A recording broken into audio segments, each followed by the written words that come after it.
All right, y'all. Good morning. We're back with Coffee and Chat. Glad to be back, y'all. Glad to be back. It's been something we've been in the process of doing for a minute, bringing it back. And I appreciate y'all. How appropriate to bring it back for Black History Month, but definitely pushing on an agenda today that folks tend to not talk about much. Folks tend to steer away from, and I'm just going to say this one deals with why Black children suffer. Why Black children suffer. Why Black children suffer. Why Black children suffer more than others. Why Black children suffer at all. And a lot of this has to deal with the socioeconomic conditions that we have existing in the U.S. Not that we shouldn't have free enterprise and we shouldn't have an open marketplace, but what we should have is enough to go around and deal with what's going on right before our eyes, what's happening right before our eyes. If we can't see some differences and some disparities that are happening within different parts of the system and realize that different parts of the system itself are broken, then we're in trouble, ladies and gentlemen. We're in trouble not just for Black folks, but for other folks, brown folks as well. I say this to put this in a context for people to really gather what's happening here and follow along with me. Listen, listen. There's some things happening within society that we don't realize. Black children are twice as likely to suffer from the effects, the impacts, the direct impacts of poverty and the wealth gap in the U.S. society today. Twice as likely, right? Black infants are more likely to die than white infants, right? Black children are nearly twice as likely to have asthma. Black children are more likely to have difficulty receiving essential specialty health care, right? And are less likely to have private health insurance. Black babies and children are more than twice as likely to die as white children. Black youth, twice as likely to commit suicide. Black children are 4 times more likely to be removed from their homes and placed in foster care. Black households are roughly twice as likely to experience food insecurity. I haven't dealt with special ed. I haven't dealt with incarceration and interaction with the police. I'm just talking about a few things that Black children are experiencing more likely than their ethnic counterparts. And what I'm finding out as well is if it's happening to Black children, it's most likely happening or on its way to happening to brown and yellow children, right? Let's be honest. Let's be honest. This is how it's going down. And so look at this. These are health issues. These are health issues. And why is this okay? How is this okay? How, how, how, how do these numbers not rattle you? How do these numbers not shake you up and upset you? Hopefully, it does something within you, and you're seeing it and saying, "Man, I don't know why it's like this." Look at this. We can look at this and see, boom, hunger is a visible problem tied to poverty. Hunger is a visible problem tied to poverty. Let's just take hunger. Racial and ethnic disparities and equities related to food insufficiency are typically tied to public policy measures and socioeconomic conditions linked to, guess what? Poverty. Hunger is a racial equality issue. Hunger is a public health issue, right? Numerous avenues you can take and slice this up and jump in here. Approximately 1 in 4 Black children in the U.S. may not have reliable access to food, often going to bed hungry. That makes no sense when we counter that with the numbers that are for food waste in the U.S. I'm just talking here. When we counter this with the numbers for food waste in the U.S., right? Somebody talk back to me over here. We got more food waste than we can handle. That's taking up more land than we can handle, and we've got a quarter of one ethnic group going to sleep hungry night by night. Something's broken. Something's out of balance. We can fix it without having to create new things. We can fix it without having to establish, new food sources. We need to figure out other distribution sources, right? Understand this. It's not all going to be corrected if you catch them at school, because guess what? I didn't put the stats on here, but school absenteeism is related to, guess what? Poverty. Food insecurity. Can't make it to school today because I'm hungry. Mama got to go try and figure something out for the baby before she feeds the rest of us. And we ain't walking to school today. That's what happens. Hello? That's what happens. That's what happens when we're dealing with an issue that is not simply statistically segmented to, oh, well, that's just Black women. No, Black women with children are also denoted as Black families and part of the Black community.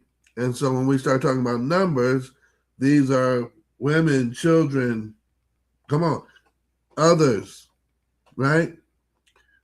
Who are impacted by this poverty situation, by this wealth gap. Other people are impacted by it. And when we start dealing with this and start looking at this correctly, we can look at how to address this and other issues that are affecting Black children directly. And I say this in all honesty. I hope someone's picking up on this, because it's painful. Painful to look at, painful to see, painful to understand that this is happening in our communities. Let's look at it like this.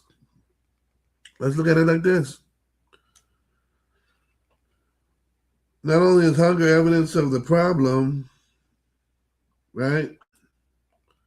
But we've got ways we've got to look at this and how to solve this problem, right?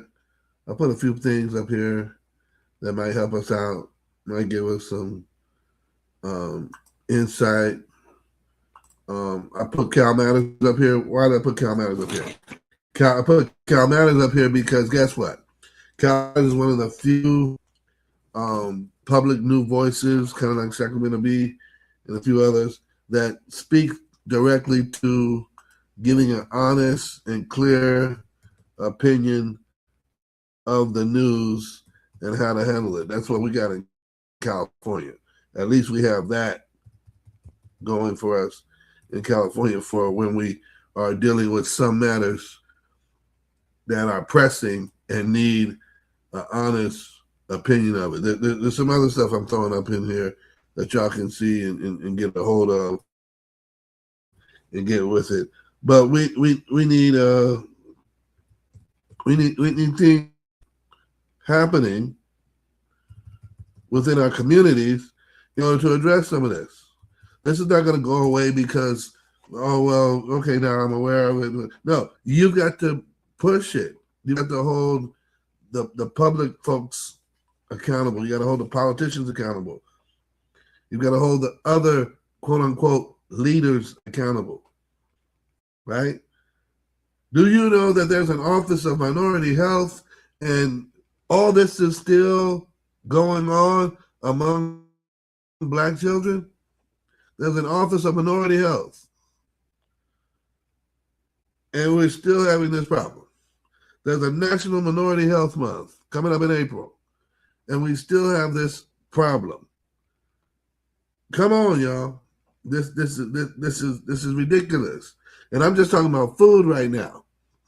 Something I know, something I understand, something I've dealt with through ministry. I'm just talking about food right now. I'm not talking about incarceration. I'm not talking about education. I'm not talking about reentry. I'm not talking about any of these other things that we're dealing with, or technically that we haven't dealt with, that are still sitting here on the spectrum as our issues. Who is sounding the trumpet on this stuff needing to be addressed? Who's holding the politicians' feet to the fire on needing to address these issues? How are we dealing with this? How are we rocking with this? How are we rocking with this day by day and saying it's okay? Because if they're hungry, you might not see it, but you may know it. But if they're impoverished, you can see part of it, how they're dressed, how they smell, how they're living, where they're living, right? And understand what they're going through. Let me drop some more of this stuff in here so y'all can understand this. The Black youth, the mortality rate for Black youth has, guess what? Increased. Can we talk about that? It has increased. Have we realized this? Have we come to a place where we recognize that this is what's happening, and Black youth, right, are experiencing this? Black youth are experiencing an increased mortality rate by 36%. While during the same period of time, white youth mortality has risen only 4.7%. This includes incidents that are preventable, injuries, homicides, and suicides. This is during the age of fentanyl, y'all. Come on. And we've got 36% increase. This is in the age of fentanyl, right? Listen to this. Black children. I said I wasn't going to deal with education yet, but here we are. I'm going to slap it on you. Black children are up to what? 14 times. I'm not saying 1, 2, or 3. Up to 14 times. Black children are up to 14 times more likely to reside in high poverty neighborhoods, which often lack high quality schools and health facilities. Can we figure that out? You can't we can't live off the emergency room. That hasn't been working for us. They're dumping us and dealing with us and still charging Medicare and everybody else, Medi-Cal, and I'm talking about it, yeah. We got to look at this differently in our approach to closing this out. Come on, y'all. We've got to look at this differently. Because if we don't, something's wrong with us. If we don't, something's happening with us. Listen to me. Black children, 2024 stats. Black children. Approximately 25.4% of black children live below the official poverty level. Holy. 1 out of 4. You gonna tell me those the same 1 out of 4 that are going to bed hungry? 1 out of 4. You gonna tell me that's the same 1 out of 4 that are likely to die? Come on. There's only so much that we can just sit around and talk about. What are we going to do about it?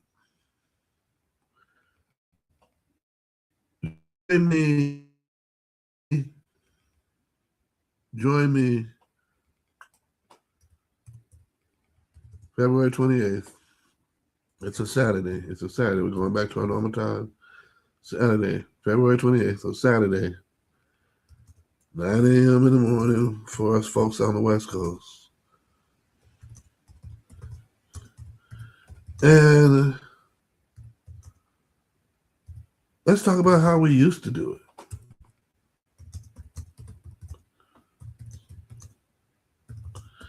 And how we didn't have foster care before. Didn't have a welfare system up in our homes and up in our business.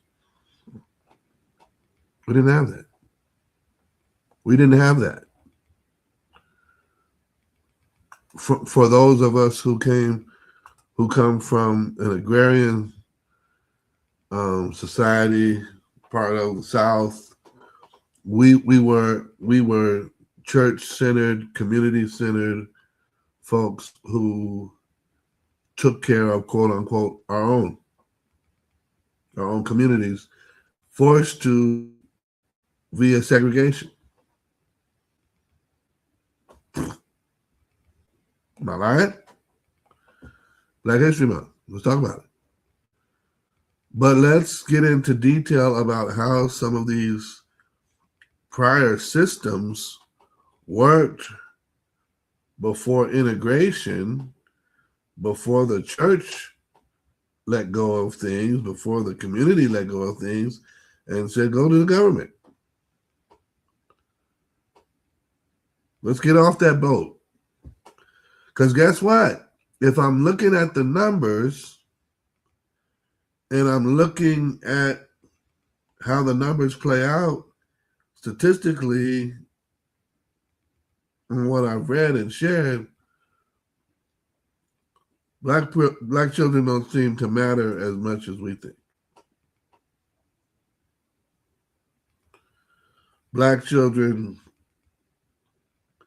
and brown children don't seem to matter and are not as valued as they should be within this socioeconomic system. And the only way that that's going to change is for us to change our stance and position on just hearing about it and not doing anything about it. Right? It's like when you watch the news, somebody gets in an accident. Oh, that was sad. Well, was it sad enough for you to get up and do something about it? Was it upsetting enough for you to get up and do something about it? How urgent did it become when you said, ooh, hate to hear about that? Listen, if we're going to fix it, come on, jump in here with me. Jump in here with me on the 28th. We're going to talk about it. My bad. We'll also be doing it on the 21st as well. And so I want to know, 21st, 28th, jump in here. Let's talk about it. Let's make it happen. Right? Let's not let this be simply, I heard it, it upset me, and now I'm going to go back to my regular business. Don't be that person.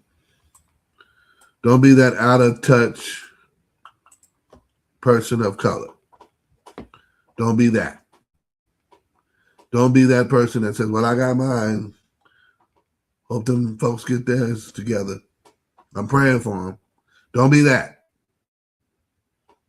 I'll say it right now. Don't be that. Lord, help me today. Let's get this together. Let's help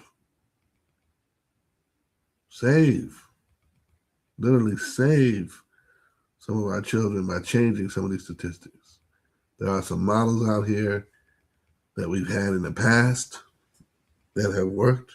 And there's some models out here that we've yet to broadly instill that can still work and help us fix this issue. God be with us. We need it right now. Right? And I don't think that's the problem. No, we're not going to blame white folks. Ain't blame white folks yet. So I don't think you can say that. I appreciate you jumping in, but it's not about blaming white people. What are we going to do as a black community? What are we going to do as black leaders? What are we going to do as black educators? What are we going to do? Instead of stand by and collect our check, what are we going to do to fix it? Right?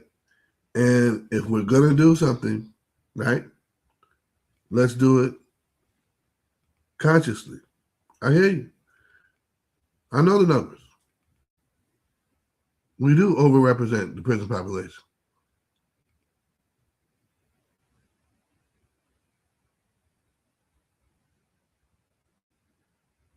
And that doesn't change anything about still there being a need for people to be contributing members of society who aren't part of that population. So I appreciate you jumping in here, man. Right? I appreciate you sharing that. Don't hate you for being white. Can't hate you for being white. That's the lot and fate that you have in life. But I'm not mad at you. I'm just sharing what I believe for part of Black History Month that we need to do instead of just say, hey, Martin Luther King did some great things. Hey, Sojourner Truth did some great things.